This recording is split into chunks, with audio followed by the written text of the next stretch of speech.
नमस्कार, मैं आशीष सिंह। आप सभी का स्वागत है मेरे यूट्यूब चैनल एनपीए क्लासेस में। तो आज का मेरा टॉपिक होगा बाह्य परासरण। क्या होगा? बाह्य परासरण। आप लोग सोच रहे होंगे कि आज आप बाह्य परासरण पढ़ाने वाले हैं, तो फिर परासरण क्यों रखे हुए हैं? ठीक, तो समझिएगा कि बाह्य परासरण को समझने के लिए सबसे पहले हमें समझना क्या होगा कि परासरण है क्या, यानी कि ऑस्मोसिस क्या है। ठीक है, तो बाह्य परासरण को समझने के लिए सबसे पहले हम परासरण को समझेंगे, ऑस्मोसिस को समझेंगे कि आखिर ये परासरण क्या होता है। तो वैसे आपको ये चीज़ें हम समझा चुके हैं, लेकिन एक बार फिर से रिवीजन करा दे रहे हैं। जब किसी विलयन को उसके विलायक से अर्धपारगम्य झिल्ली से, यानी कि सेमी परमेबल मेम्ब्रेन से क्या किया जाता है? पृथक रखा जाता है, यानी अलग रखा जाता है। तो विलायक ए विलयन की ओर गति करती है, जिसे क्या कहते हैं? परासरण कहते हैं। ठीक है, क्या समझे कि जब किसी विलयन को, यानी कि सॉल्यूशन को उसके विलायक से, यानी कि सॉल्वेंट, ठीक है, सॉल्वेंट से अर्धपारगम्य झिल्ली, यानी कि सेमी परमेबल मेम्ब्रेन जिसको हम बोलते हैं, आधा पार कर सके, ठीक है, पृथक रखा जाता है। तो विलायक ए जो है विलयन की ओर क्या करने लगता है? गति करती है, जिसे क्या कहते हैं? परासरण कहते हैं। यानी कि आपको फिगर के माध्यम से अगर दिखाना चाहें, बताना चाहें, तो इसका मतलब ये होगा कि यहाँ पे एक ही बर्तन में हम क्या किए हैं कि बीच में एक सेमी परमेबल मेम्ब्रेन लगा चुके हैं, यानी कि अर्धपारगम्य झिल्ली को रखे हुए हैं। ठीक है, और ये अर्धपारगम्य झिल्ली के बाएं तरफ ये रखे हैं, यानी सॉल्वेंट रखे हुए हैं। ठीक है, सॉल्वेंट है ए, और यहाँ पे ए भी है, यानी कि सॉल्यूशन है, यानी विलयन है। ठीक है, मतलब इस अर्धपारगम्य झिल्ली के द्वारा इन दोनों को, विलायक को और विलयन को, अलग अलग रखे हुए हैं। ठीक है, यहाँ तो कोई दिक्कत तो नहीं है। अब क्या होगा, ये जो ए है ना, यानी कि सॉल्वेंट जिसे हम बोलते हैं, विलायक बोलते हैं, तो ये सॉल्वेंट लो कॉन्सेंट्रेशन से हाई कॉन्सेंट्रेशन की ओर गति करता है। क्या समझे? लो कॉन्सेंट्रेशन का मतलब होता है निम्न सांद्रता से उच्च सांद्रता की ओर क्या करता है? गति करता है। ठीक है, तो हमेशा याद रखिएगा कि जो परासरण की जो क्रिया होती है वो लो कॉन्सेंट्रेशन से हाई कॉन्सेंट्रेशन की ओर होती है। ठीक है, यानी कि निम्न सांद्रता से उच्च सांद्रता की ओर क्या करती है? गति करती है। तो वही बात है। अब ये क्या होगा कि अब ये जो सॉल्वेंट है, विलायक है, वह डिपेंड करता है विलेय पर। जिधर विलेय की मात्रा अधिक होगी उधर ही ये सॉल्वेंट क्या करेगा? गति करेगा। क्यों? क्योंकि यहाँ पे इस विलेय में उच्च सांद्रता है। क्या है? उच्च सांद्रता है। तो जिधर अगर उच्च सांद्रता होगा उधर क्या होगा? गति करेगा। सीधी सी बात। तो आप क्या समझे कि इसका काम क्या है? परासरण का काम क्या है कि लो कॉन्सेंट्रेशन से हाई कॉन्सेंट्रेशन की ओर गति करना। बात को समझ गया ना? परासरण का मतलब लो कॉन्सेंट्रेशन से, एक शब्द में याद रखिएगा, लो कॉन्सेंट्रेशन से हाई कॉन्सेंट्रेशन की ओर गति करना। ठीक है, वही चीज़ है। आप इस प्रश्न को अच्छी तरह से समझ चुके हैं। तो वही यहाँ पे रखा गया था, तो जब गति शुरू किया तो यहाँ पे आ गया। ठीक है, और पहले ये झिल्ली इसको क्या कर रही है? रोक के रखी है, यानी कि ये, लेकिन फिर भी ये दाब डाल रहा है, प्रेशर लगा रहा है इधर जाने के लिए। तो ये चीज़ है, यानी कि आप समझ चुके हैं परासरण का मतलब लो कॉन्सेंट्रेशन से हाई कॉन्सेंट्रेशन की ओर, यानी कि जिधर उच्च सांद्रता होगा उधर ही ये गति करेगा। क्लियर? अब हम आपको लेके चलते हैं बाह्य परासरण। अब आपको पूरा क्लियर समझ में आएगा कि बाह्य परासरण आखिर होता क्या है। ठीक है, तो चलिए चलते हैं। चलिए अब हम आ गए अपने टॉपिक पे। वो टॉपिक मेरा क्या था? बाह्य परासरण। क्या था? बाह्य परासरण यानी एक्सोस्मोसिस। ठीक है, तो बाह्य परासरण क्या है? चलिए आप इस डिफिनेशन को देख पा रहे होंगे। जब किसी सेल को, सेल बोले तो कोशिका, आप सभी को पता होगा। ठीक है, तो जब किसी सेल को अधिक सांद्र विलयन में डुबा देने पर बाहर की ओर क्या होता है? परासरण होता है। जब किसी सेल को, किसी कोशिका को अधिक सांद्र विलयन में डुबाते हैं तो क्या होता है? बाहर की ओर परासरण होता है। ठीक है, इसे बाह्य परासरण कहते हैं। बाहर की ओर क्या होता है? परासरण होता है, और इसी के कारण हम इसे क्या बोलते हैं? बाह्य परासरण कहते हैं। तो ये हो गया बाह्य परासरण। अंतः परासरण भी होता है। ठीक है ना? क्या होता है? अंतः परासरण।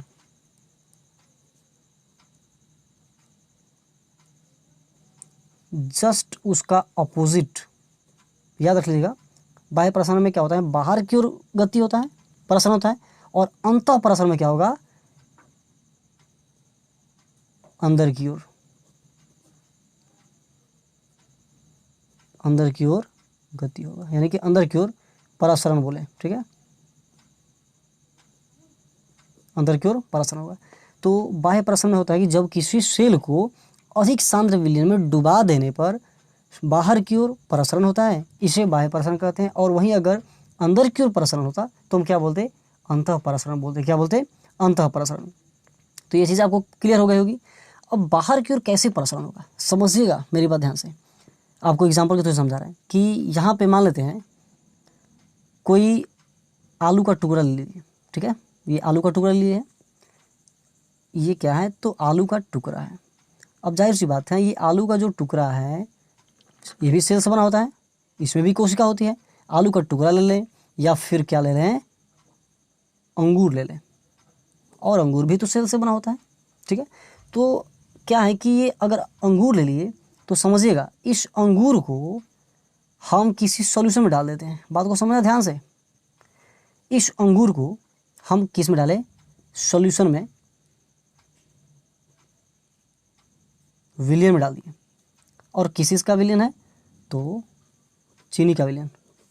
किस चीज़ का विलियन है, चीनी का विलियन है। और इसमें क्या हुआ है, मतलब कि पानी भी है और चीनी भी है। चीनी काफ़ी मात्रा में है, चीनी काफ़ी मात्रा में है, ठीक है।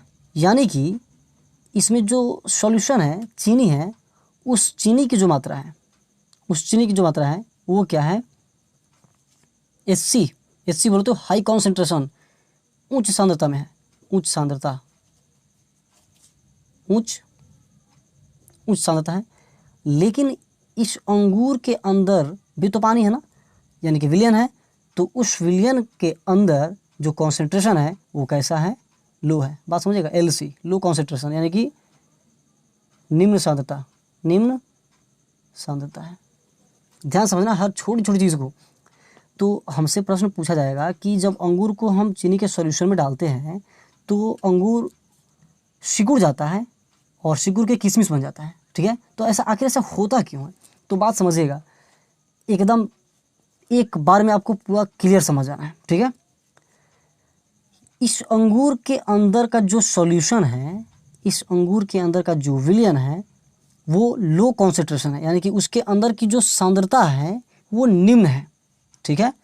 और इस अंगूर को जिस सॉल्यूशन में डाला गया है, यानी कि चीनी के सॉल्यूशन में डाला गया है, तो चीनी के सॉल्यूशन में डाला गया है, तो इस सॉल्यूशन का जो कॉन्सेंट्रेशन है H है, मतलब हाई है, हाई कॉन्सेंट्रेशन है, यानी कि उच्च सांद्रता है।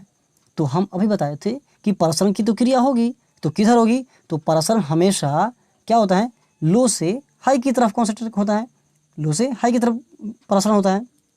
तो बात समझिएगा कि इस, अब चूंकि ये लो है और इसके अंदर का जो विलियन है वो हाई है, हाई सांद्रता है, हाई कॉन्सेंट्रेशन, उच्च सांद्रता है। तो क्या होगा कि गति, इस अंगूर के अंदर का जो विलियन है, सॉल्यूशन है, वो गति करना शुरू करेगा। और गति करेगा तो चूंकि बाहर की ओर आएगा, अंदर से बाहर की ओर प्रसरण होगा, अंदर से क्या होगा, बाहर की ओर प्रसरण होगा। तो जब अंदर से बाहर की ओर प्रसरण होगा तो इस अंगूर के अंदर का जो विलियन है, जो वाटर वगैरह चाहे जो भी उसके अंदर होगा वो निकलेगा और निकल के इस विलियन में आके मिल जाएगा। तो होगा क्या कि वो उसके अंदर से तो निकला, उस अंगूर के अंदर से जो सॉल्यूशन है वो निकलेगा, ठीक, और आके इसमें मिल जाएगा, हाई कॉन्सेंट्रेशन विलियन में आके वो मिल जाएगा। तो जब निकलेगा तो जाहिर सी बात है, निकलेगा तो फिर ये जो हाई कॉन्सेंट्रेशन है ना उसमें मिल जाएगा, उच्च सांद्रता उसमें मिल जाएगी। तो एक्चुअली होगा क्या कि वो तो निकलना चाहेगा, निकल के हाई कॉन्सेंट्रेशन है, उच्च सांद्रता की ओर गति करेगा और गति करेगा इसमें आके मिल जाएगा, जिसके कारण क्या होगा, वो सिकुड़ जाएगा। उसके अंदर से सॉल्यूशन निकला तो निकलेगा तो वो क्या होगा, और फूलेगा थोड़े ना, वो और सिकुड़ेगा। तो क्या हो जाएगा कि वो सिकुड़ जाएगा, और सिकुड़ जाएगा तो उसके अंदर जो बचेगा, लेकिन अब जो सिकुड़ने के बाद जो बचेगा, जो पार्ट उसका बचेगा, जो हिस्सा बचेगा, वो तो चूंकि अब उसके अंदर अब इस उच्च सांद्रता उसमें भर चुकी है, उस मतलब सिकुड़े हुए अंगूर के अंदर उच्च सांद्रता भर चुकी है, यानी कि वो अब रूप ले लेगा किसका, वो अब रूप ले लेगा, यानी सिकुड़ गया है ना, तो किशमिश का रूप ले लेगा, किशमिश का जो हम लोग खाते हैं, ठीक है। तो वही चीज़ है, किशमिश का रूप ले लेगा। तो आप समझ चुके होंगे ना कि आखिर ऐसा क्यों होता है, तो क्योंकि इस अंगूर के अंदर लो कॉन्सेंट्रेशन है, निम्न सांद्रता है, ठीक है, और इस अंगूर को जिस सॉल्यूशन में डाला गया है उसका कॉन्सेंट्रेशन हाई है। तो प्रसरण की जो क्रिया होती है वो लो से हाई की तरफ होती है, ठीक है, निम्न से उच्च की तरफ होती है। तो इस अंगूर के अंदर का जो सॉल्यूशन है वह बाहर आएगा, चूँकि बाहर सांद्रता अधिक है, तो जब बाहर निकलेगा तो अंगूर क्या होगा, यानी कि सिकुड़ेगा, ठीक है। तो सिकुड़ेगा और जो बच जाएगा तो समझिएगा वो पानी निकलेगा, तो चूँकि अधिक सांद्रता उसमें प्रवेश करेगी ना, लो सांद्रता निकल गया तो अधिक सांद्रता उसमें प्रवेश करेगी जो हाई कॉन्सेंट्रेशन है, और जिसकी वजह से क्या हो जाएगा, अब उसके अंदर जो बचेगा ना, यानी सिकुड़ने का जो बचेगा हिस्सा, उस हिस्से में यानी कि जो उस आप किशमिश कह सकते हैं, उस किशमिश में जो कॉन्सेंट्रेशन होगा वो अब क्या होगा, हाई होगा, HC होगा, हाई कॉन्सेंट्रेशन होगा। ठीक है, तो यही चीज़ें। अब आपसे सवाल पूछा जाएगा कि अब सवाल होगा क्या, तो चलिए हम आपको सवाल की तरफ ले चलते हैं। चलिए आप सवाल को देख पा रहे होंगे। अंगूर को सांद्र विलयन में डुबाने पर, अंगूर को सांद्र विलयन में डुबाने पर वह सिकुड़ जाती है, क्यों? आपको तो पूरा हर चीज़ समझा चुके हैं कि अंगूर को सांद्र विलयन में जब डुबाते हैं तो वह सिकुड़ जाती है, ऐसा क्यों होता है।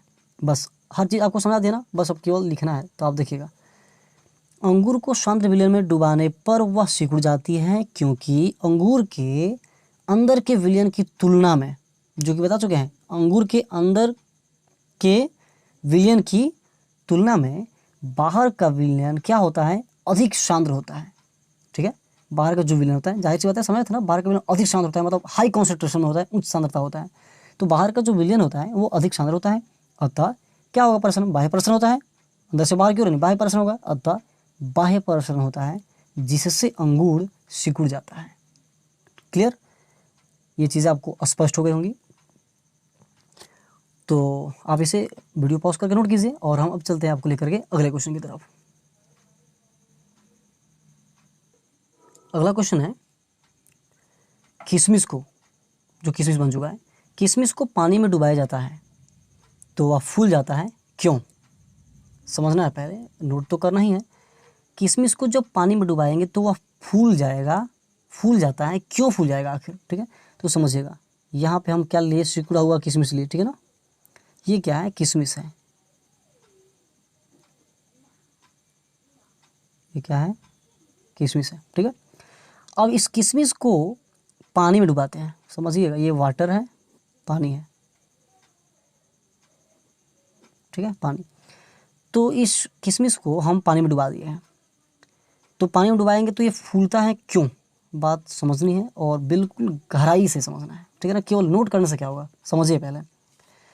अब हम आपको ये बात बता चुके हैं कि इस किशमिश के अंदर की जो सांद्रता है वो कैसी है, हाई कॉन्सेंट्रेशन में है।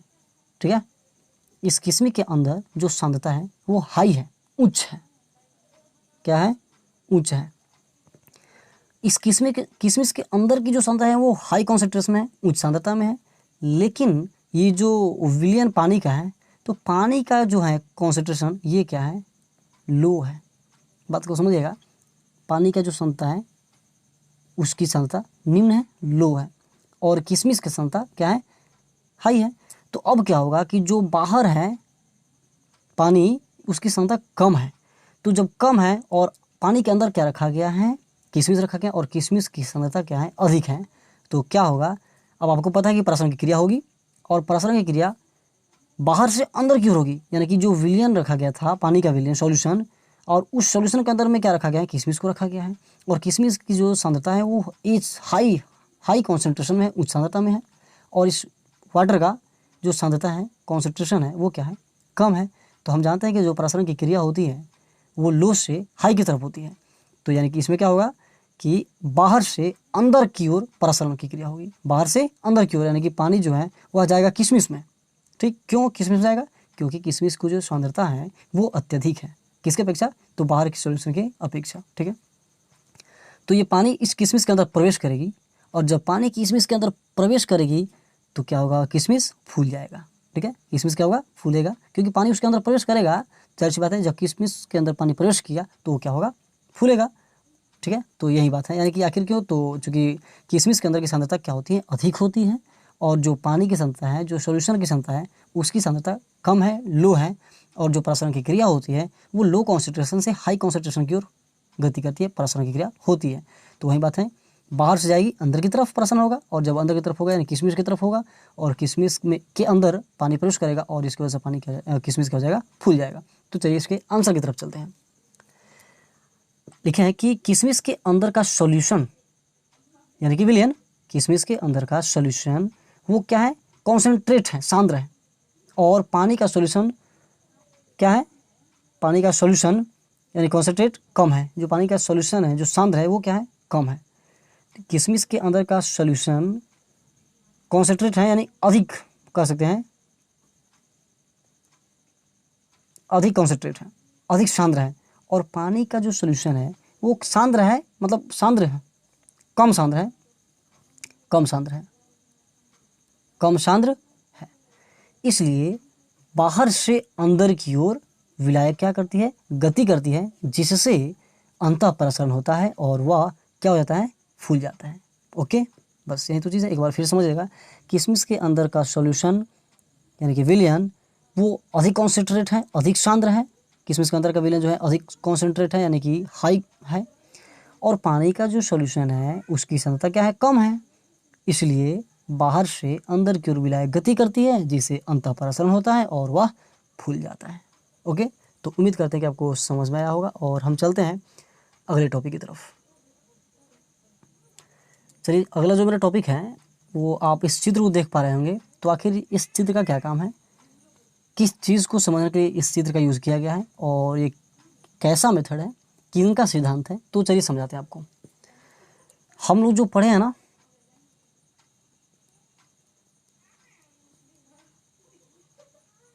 परासरण दाब, ठीक है, यानी कि क्या पढ़े हैं, ऑस्मोटिक प्रेशर। ये जो ऑस्मोटिक प्रेशर होता है यानी कि परासरण दाब होता है, इस परासरण दाब को हम पाई से डिनोट करते हैं, ठीक है।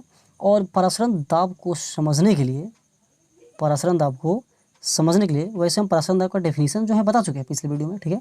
ऐसी बात नहीं कि इसका मतलब डायरेक्ट हम चल दिए इसे समझाने, नहीं, बिल्कुल नहीं। परासरण दाब का परिभाषा बता चुके हैं, नोट्स में कवर करा चुके हैं। और इसे और अच्छी तरह से समझने के लिए, एक्चुअली हर कोई ये बताता नहीं है, लेकिन हम सोच रहे हैं कि आपको बता दें तो और क्लियरिफाई हो जाएगा आपको। तो परासरण दाब को समझने के लिए हमें इस चीज़ को समझना बहुत ज़रूरी है, समझिएगा ध्यान से। और इस मेथड को हम क्या बोलते हैं, बर्कले एंड हार्टलेज मेथड। क्या बोलते हैं, बर्कले कह सकते हैं, बर्कले एंड हार्टलेज मेथड, ठीक है। तो ये बर्कले एंड हार्टले आखिर मेथड है क्या, ठीक है, तो समझिएगा। यहाँ पे आपको चित्र दिख रहा होगा, दो नली लगा हुआ है, एक नली इधर से है और एक नली इधर से लगी हुई है। केवल नोट करने से कुछ नहीं होगा, पहले समझिए, समझना जरूरी है। इधर से एक नली लगी हुई है और एक नली इधर से लगी हुई है। इस नली के अंदर क्या है, एक बर्तन है और इस बर्तन के ऊपर क्या है, इस मोटे वाले को हम बोलते हैं, ये मोटा वाला झिल्ली है, मोटा वाला झिल्ली है। और ये कैसा झिल्ली है, तो सेमी परमेबल मेम्ब्रेन है। सेमी परमेबल मेम्ब्रेन का मतलब होता है अर्धपारगम्य झिल्ली है। ऊपर भी अर्धपारगम्य झिल्ली है और नीचे भी अर्धपारगम्य झिल्ली है, ठीक है। ऊपर भी अर्धपारगम्य झिल्ली और नीचे भी अर्धपारगम्य झिल्ली। इसके अंदर हम इस पाइप के द्वारा, इस कीप के द्वारा, इस टोटी के द्वारा हम क्या करते हैं, पानी डालते हैं। पानी डाले तो इधर आकर के इसमें आया, ठीक है। इसको हम बोलेंगे ए से डिनोट किया है, यानी कि ए का मतलब होता है सॉल्वेंट यानी कि विलायक, और विलायक क्या है, वाटर है। तो पानी इसमें प्रवेश किया और प्रवेश करके ऊपर तक भी जा सकता है। तो हम इस पानी की मात्रा को लिमिट में रखें, यानी कि यहाँ तक पानी की मात्रा है, इससे के ऊपर हमें नहीं जाना देना है, निशान लगा रखें, ठीक है, यहीं तक पानी की मात्रा है। इसके बाद समझिएगा, ये जो अर्धपारगम्य झिल्ली हम देख पा रहे हैं, इसके जस्ट ऊपर जो हिस्सा है इसमें सॉल्यूशन है, AB है, यानी कि इसमें विलयन है। विलयन को हम डाले हैं, ठीक है, विलयन को डाले हैं और विलयन को डाले हैं इस पिस्टन के माध्यम से, ठीक है। इस पिस्टन के माध्यम से हम सॉल्यूशन को डाले हैं इसमें। तो सॉल्यूशन को डाले पिस्टन के माध्यम से, इसमें आ गया और नीचे वाले में भी आ गया, इस पाइप के सहारे, ठीक है। ये सॉल्यूशन नीचे वाले में भी आ गया, नीचे वाले हिस्से में भी है। तो ऊपर भी सॉल्यूशन है, विलयन है, और नीचे भी सॉल्यूशन है। बीच में क्या है, विलायक है, ठीक है। तो बीच में विलायक है और ऊपर नीचे क्या है, सॉल्यूशन है, यानी कि विलयन है। तो हम समझ चुके हैं कि इस चीज़ को क्या बोलेंगे, इस चीज़ को बोलेंगे अर्धपारगम्य झिल्ली, यानी कि सेमी परमेबल मेम्ब्रेन बोलेंगे। और ये जो सेमी परमेबल मेम्ब्रेन होता है ये किसका बना होता है, तो आप नोट कर लीजिएगा, ये कॉपर फेरस साइनाइड का बना होता है। कॉपर फेरस हो सकता है कि ये वाला चीज़ एक नंबर में पूछे, ऑब्जेक्टिव में पूछ सकता है कि जो सेमी परमेबल मेम्ब्रेन होता है, यानी कि अर्धपारगम्य जो झिल्ली होता है, वो किसका बना होता है, तो आप बता सकते हैं कॉपर फेरस साइनाइड का, यानी कि इसको हिंदी में बोलें तो रासायनिक अर्धपारगम्य झिल्ली, ठीक है। तो ये चीज़ है। और ये जो नली है ना, इस नली को क्या बोलते हैं, केस नली का क्या बोलते हैं, किसको क्या बोलते हैं, किसको किसको क्या बोलेंगे समझिएगा। और पानी भर देने के बाद इस पर हम टोटी लगा दिए, बंद कर दिए, और इसे टोटी बोलेंगे। और ये वाला जो इसके ऊपर का हिस्सा है ना, ये वाला, इसे हम क्या बोलेंगे, कीप बोलेंगे, ठीक है। अब इसके बाद समझना है कि ध्यान से समझना है, और ये जो है ये वाला हिस्सा, ये बाह्य नली है, ठीक है। बाह्य नली किसका बना होता है, तो गन मेटल का। किसका बना होता है, गन मेटल का बना होता है ये बाह्य नली।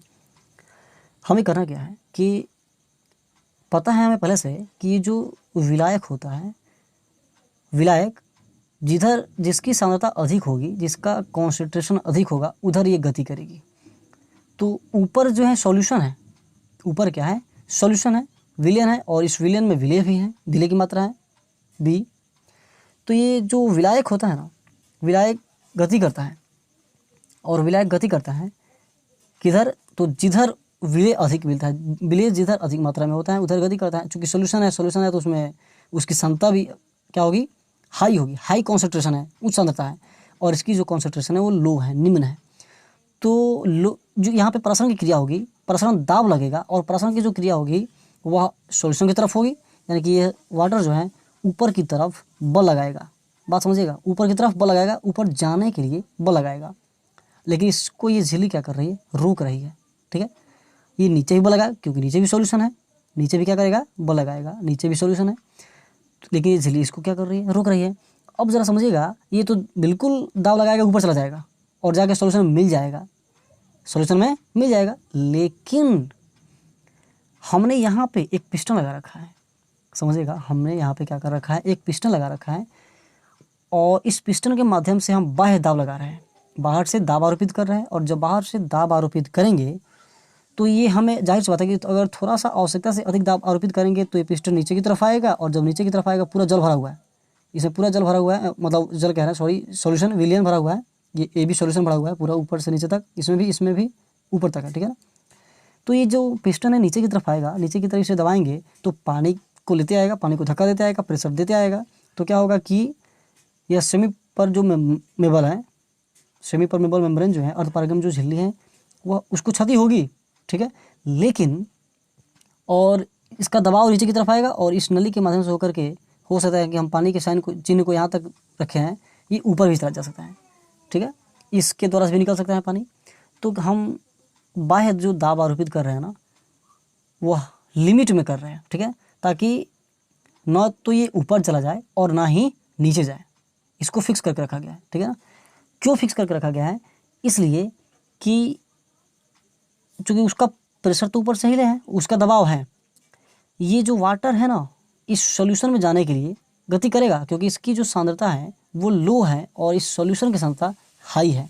तो नीचे से ऊपर गति करेगा, और गति करेगा तो इस जो अर्धपारगम झिल्ली है इस पर दबाव डालेगा, और दबाव डालेगा तो ये ऊपर की तरफ नहीं जा पाएगा। क्यों, क्योंकि इधर से इस सॉल्यूशन का भी दबाव ऊपर से है, इस सॉल्यूशन का दबाव ऊपर से है इस पिस्टन के द्वारा, ठीक है। तो ये गति करने का तो प्रयास करेगा, लेकिन ऊपर जा नहीं पाएगा, मिल नहीं पाएगा, सांद्रित हो नहीं पाएगा, ठीक है, तो सांद्रित नहीं हो पाएगा। तो लेकिन ये जितना दाब लगा रहा है ना, ये वाटर जितना दाब लगा रहा है, तो वह दाब कितना लगा रहा है, इसी दाब को पता लगाने के लिए यहाँ पे हमें एक दाब मापी का यूज़ किया गया है। दाब मापी जिसे हम क्या बोलते हैं, दाब मापी, यानी कि हम उसको पाई भी कह सकते हैं, पाई। तो जो दाब मापी लगाया है ना, यानी कि इसकी जो परासरण दाब, कितना परासरण दाब मतलब लगा रहा है, ये जो वाटर है सॉल्यूशन में मिलने के लिए दाब आरोपित कर रहा है, और दाब आरोपित कर रहा है, लेकिन ये जा नहीं रहा है। क्यों नहीं जा रहा है ऊपर की तरफ, क्योंकि ऊपर से पिस्टन का प्रेशर है, ठीक, उसका ऊपर से दाब है, तो ये जाके मिलेगा नहीं। लेकिन इतना पता चल जाएगा कि आखिर ये दाब लगाया तो कितना दाब लगाया, और इसी दाब का पता लगाने के लिए यहाँ पे हमने लगा रखा है दाब मापी। और ये दाब मापी बताएगा कि इस क्या बोलते हैं, सॉल्वेंट यानी विलायक, क्या बोलते हैं, सॉल्वेंट यानी कि विलायक, इस विलायक के द्वारा इस सेमी परमेबल मेम्ब्रेन के ऊपर कितना दाब लगाया जा रहा है, इसी को ये बताता है कौन, तो दाब मापी जो हम लगाए हुए। आपको पूरा क्लियर समझ में आ चुका होगा। फिर आप पूछेगा कि आपका सवाल ये होगा कि सर आखिर इसे यूज मतलब इसका यूज़ करने से इस मेथड का क्या फ़ायदा है, इस मेथड का कुछ लाभ तो होगा ना, आखिर वो लाभ क्या है वो तो बताइए। बिल्कुल बताएंगे, चलिए समझिए। इसका फर्स्ट जो लाभ है वो ये है लिखे हैं कि इस मेथड से कम समय में प्रसरण दाब ज्ञात किया जा सकता है। क्या समझे? इस मेथड से कम समय में प्रसरण दाब ज्ञात किया जा सकता है। पहला लाभ हमें ये हुआ। दूसरा लाभ है विलयन की सांद्रता परिवर्तित नहीं होती है। विलयन की सांद्रता परिवर्तित नहीं होती है, जाहिर सी बात है। विलयन इसमें तो मिला ही नहीं, ये वाटर इसमें जाकर मिला नहीं। क्यों? क्योंकि पिस्टन के ऊपर से प्रेशर है, भले ये दाब लगा रहा है लेकिन पिस्टन भी तो दाब लगा रहा है। पिस्टन अगर नहीं होता तो ये दाब लगा के ऊपर की तरफ चला जाता, मिल जाता।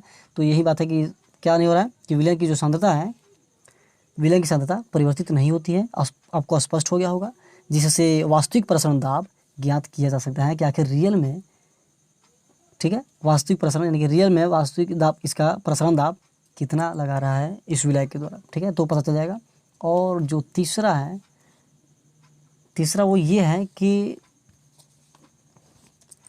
बाहर दाब होने के कारण बराबर दाब, मतलब इधर से ये भी दाब लगा रहा है, इधर से जो विलायक है, सॉल्वेंट है, ये भी दाब लगा रहा है, और उधर से ये जो पिस्टन है ये भी दाब लगा रहा है। दोनों का दाब बराबर है, तभी ना ये मिल नहीं पा रहा है एक दूसरे से। यानी कि दोनों का जो दाब है, ऑस्मोटिक प्रेशर है, जो प्रसरण दाब है, दोनों का क्या है, इक्वल है, बराबर है। तभी तो ना ये इसमें जा रहा है और ना ये इसमें आ रहा है, ठीक है। तो क्या है कि बराबर दाब होने के कारण झिल्ली को क्षति नहीं पहुंचती है। इतना तो फायदा होगा ना। बराबर दाब होने के कारण क्या होगी, झिल्ली को क्षति नहीं पहुंचेगी। तो ये चीज़ था। उम्मीद करते हैं कि आपको ये चीज़ें समझ में आ गई होगी।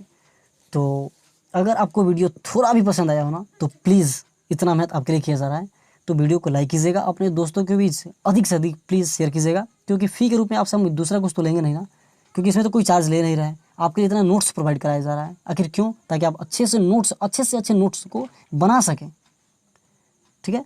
तो ये चीज़ें हैं। अगर आप मेरे चैनल पर नए होंगे तो चैनल को जरूर सब्सक्राइब कर लीजिएगा। बेल आइकन ऑल पे क्लिक करके बेल आइकन ऑल पे क्लिक कीजिएगा। इससे क्या होगा कि हम जितना वीडियो अपलोड करेंगे तो उस अपलोडेड वीडियो की नोटिफिकेशन आपके तक पहुंच जाएगी, ठीक है। तो आज के लिए बस इतना ही। मिलते हैं अगली वीडियो में, तब तक के लिए धन्यवाद।